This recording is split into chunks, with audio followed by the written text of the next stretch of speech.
Hello dear colleagues, dear Metro heroes. Meetings are a pretty big part of our working time, but too often meetings are not focused, don't deliver any results and simply eat up valuable time.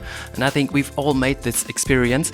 How we can make meetings much more efficient and how we can have much more fun with them, that's the topic of today's episode of More Podcasts, Our New Ways of Working.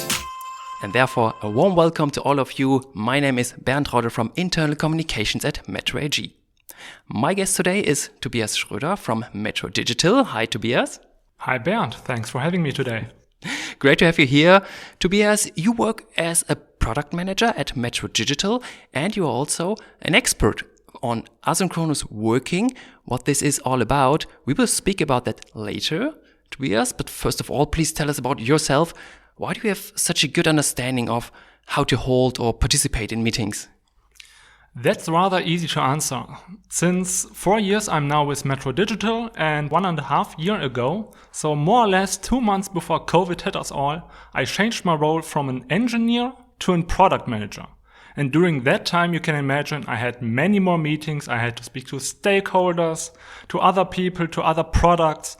And then especially with COVID in place, there were even more meetings. And I imagined myself, this could not really be the life of a product manager, that you're sitting, now even at home, from 9 to 5 in front of your computer, only having meetings. And there was actually no time to really do my work. And that was how the complete journey of asynchronous working, hybrid working, remote working, all the buzzwords was born. And that makes you the expert and the right person to talk about our today's topic on More Podcast, meeting culture and how we can improve our meetings and also what tools are there, especially for virtual and hybrid meetings.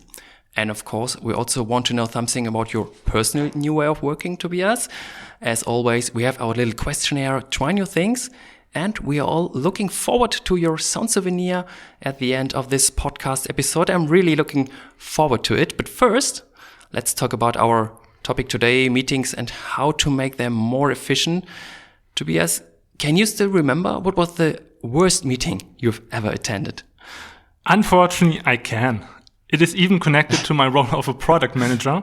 And one of my worst and also biggest meetings was one of the nasty OKR plannings. And you can imagine if there are maybe 15 different product managers in a room and they want to see what dependencies they have to each other, and that is done then remotely, where only one person can talk at a time, and that for 4 hours. That is not really a good meeting.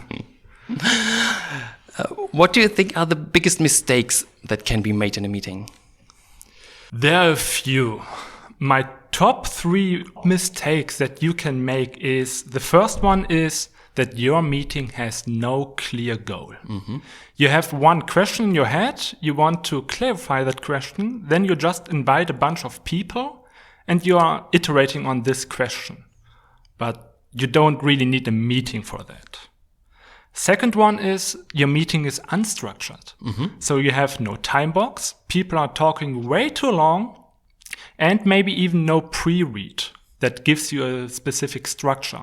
Like I have these 5 points that I want to discuss today, and each point has maybe 5 minutes, and your meeting should be over after 25 minutes. And the last one, no order of speaking. Therefore, the loudest one is speaking as first one. But you know, Teams has this handy function of raising a hand, and actually it's working quite good.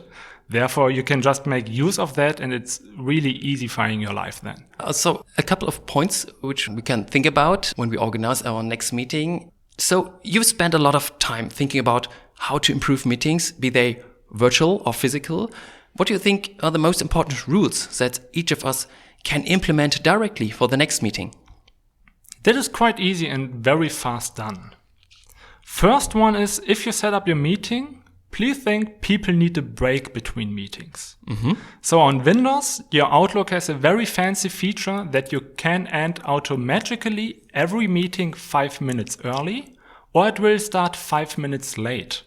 Therefore, you have not a meeting that's lasting from 1 to 2 p.m., but rather from 1:05 until 1:55. And therefore, people who are remote or in the office have a break. They can sort stuff. They can go to the bathroom, take a glass of water, or the human desires we have, of course, after a 1 hour meeting. Oh, okay. Yeah, this is a cool function. Okay. Second one would be that your meeting should have an agenda or at least a pre-read. If you just have a fancy title, people are just joining that meeting and then you are already wasting 5 minutes of your time to explain to people why are they in your meeting. Cool. Do you have something else for us? Yep. The third one is please only invite people if they can really contribute to your meeting. Oh, yes.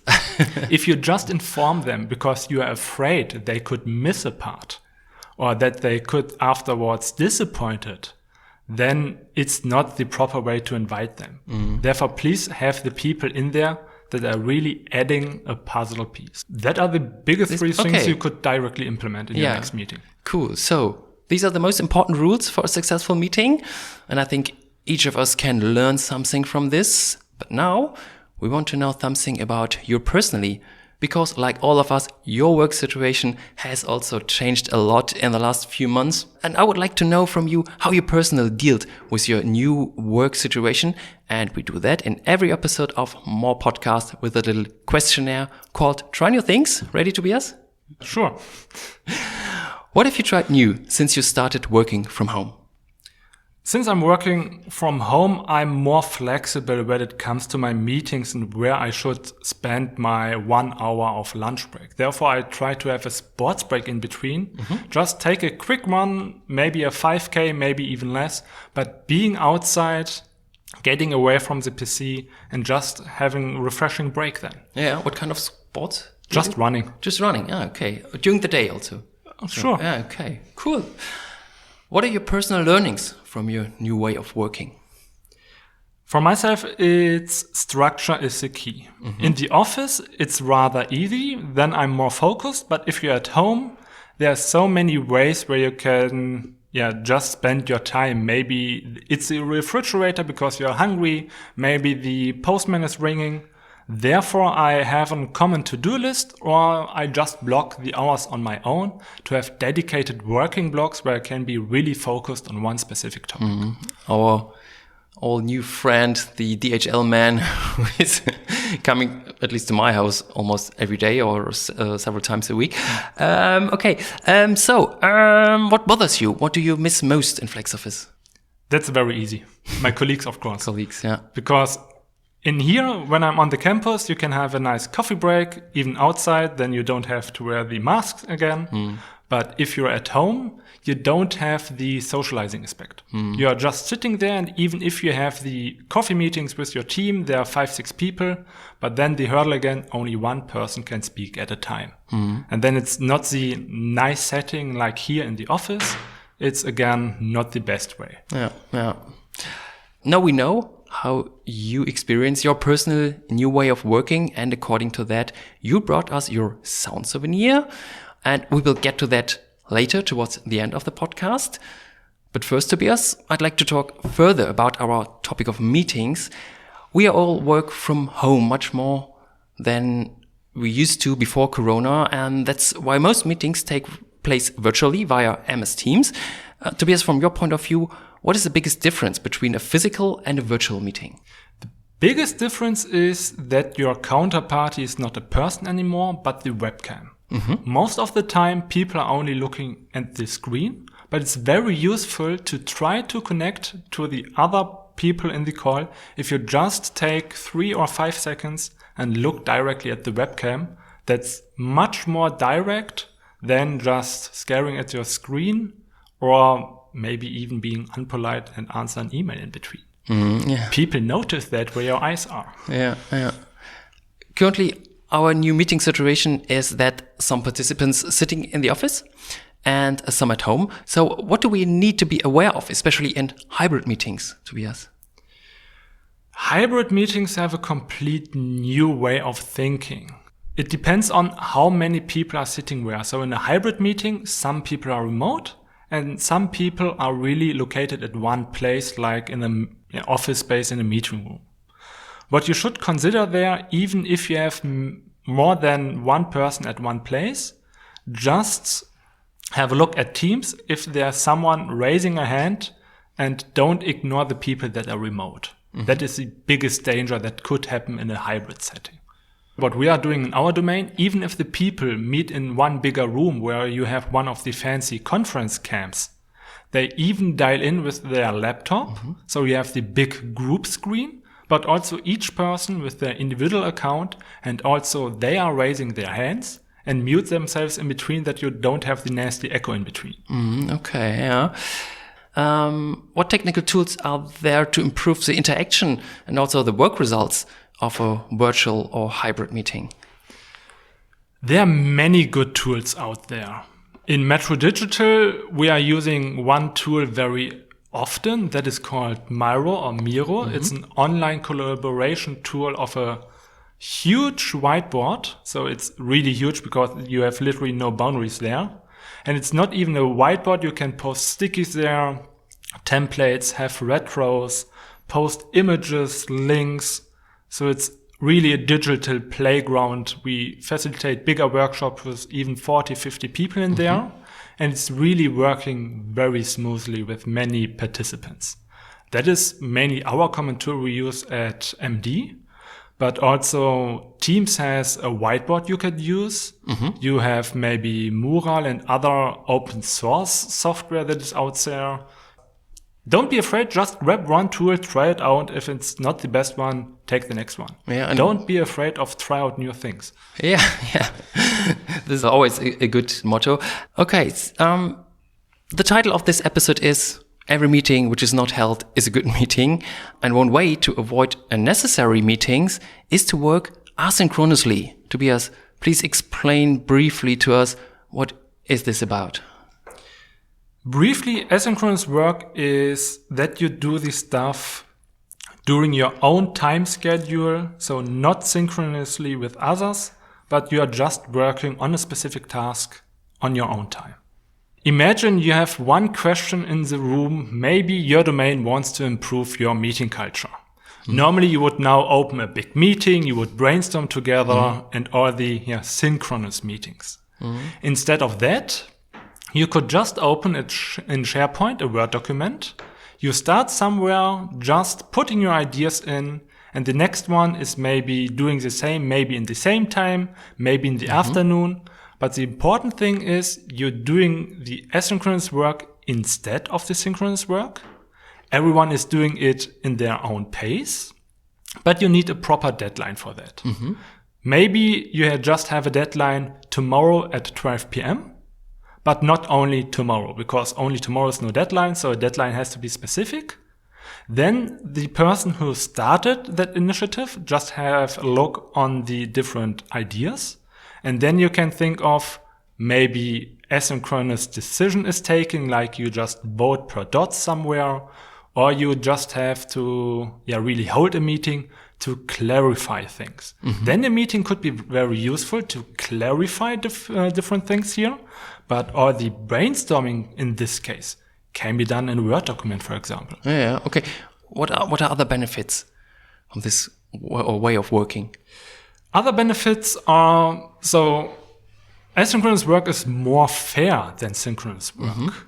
More fair because you maybe know that one person in a meeting that is always silent and only raises the hand once at a time, or after the meeting, this person is writing his or her idea in the chat.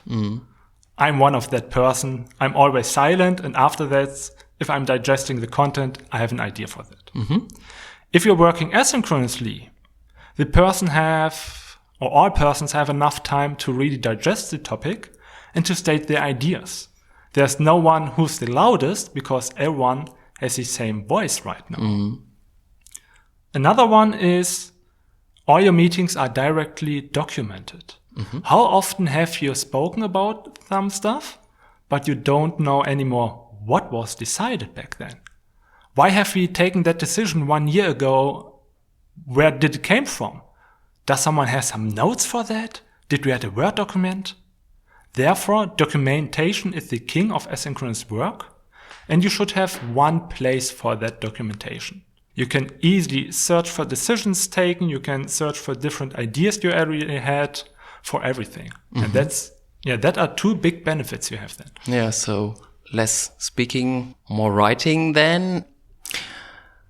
Where do you think working will develop in terms of being asynchronous? People noticed over the last 1.5 years what benefits it can have while working from home, or here in Germany we have the policy working from anywhere, that I can even be in Munich and working there. So you can have a better really work-life balance. Not work-life balance, but more stress out the life during work. You can really split your working days to your individual needs, and people love it. Yeah. Maybe they will, not maybe, they will come back to the office for the socializing aspect, of course. But on the other days, they want to be more flexible, in my opinion. Yeah, okay. Yeah, that sounds really great, great vision. So you already talked that the people will come back for the socializing. And with regards to meetings, what do you think? For which meeting there will be no replacement?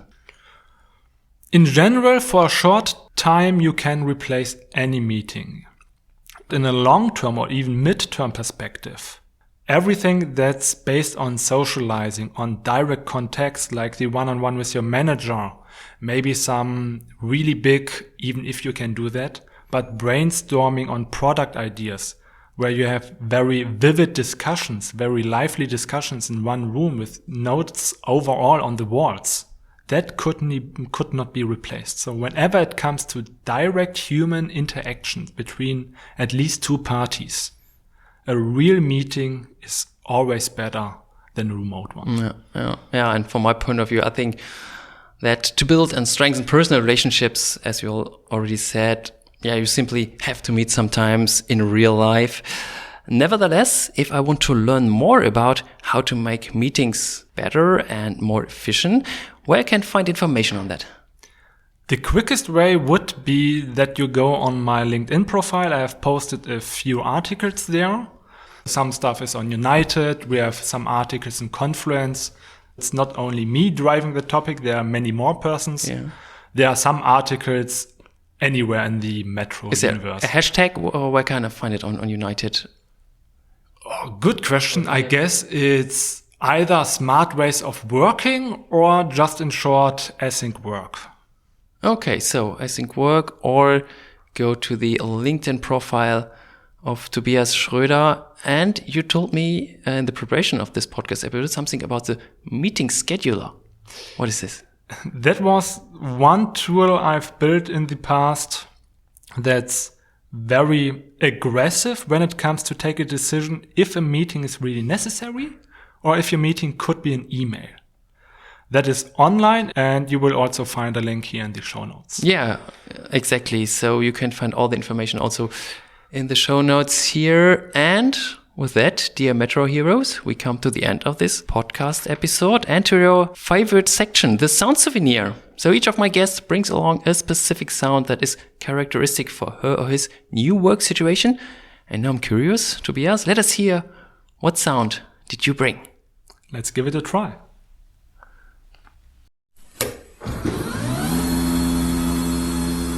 Okay, it sounds like a machine.